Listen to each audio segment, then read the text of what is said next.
প্রিয় দর্শক, স্ক্রিনে আপনারা দেখতে পাচ্ছেন গভীর রাত্রে ছাত্রলীগের 3 নম্বর বাচ্চারা শহীদ বুদ্ধিজীবীদেরকে শ্রদ্ধা জানানোর জন্য ফুল নিয়ে এসেছে এবং মোমবাতি জ্বালিয়েছে।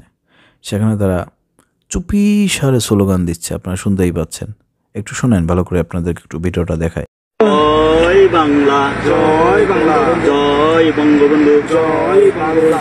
আজকের এই দিনে তোমায় মনে পড়ে, আজকের এই দিনে তোমায় মনে পড়ে। বাংলাদেশ ছাত্রলীগ, বাংলাদেশ ছাত্রলীগ, জয় জয় বাংলা, জয় জয় বঙ্গবন্ধু।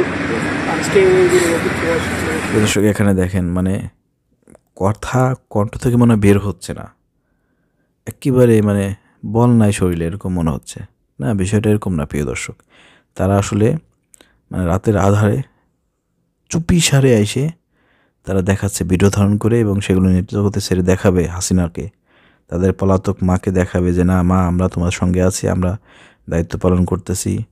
আমি বলতে চাই অতি বিলম্বে এদের ফেস দেখে দেখে, যেহেতু দেখা হয়ে গেছে, পুলিশের গোয়েন্দা বিভাগ আছেন, ডিবি আছেন, আরও যারা আছেন, এদেরকে আইনের আওতায় নিয়ে আসবেন। কত বড় সাহস! নিষিদ্ধ সংগঠন হওয়ার পরেও তারা এই ধরনের কর্মকাণ্ডের সঙ্গে জড়িত, এভাবে তারা প্রকাশ্যে এই কাজগুলো করতেছে।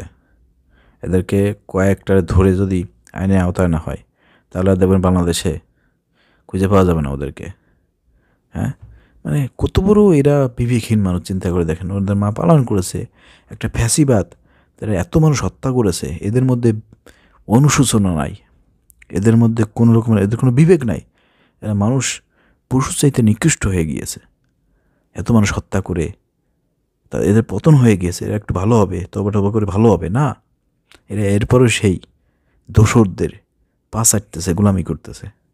মানে এদের বিবেকটা কতটা পচে গেছে, নষ্ট হয়ে গেছে, আপনি চিন্তা করে দেখেন। হ্যাঁ, দেখেন, চিন্তা করে দেখেন।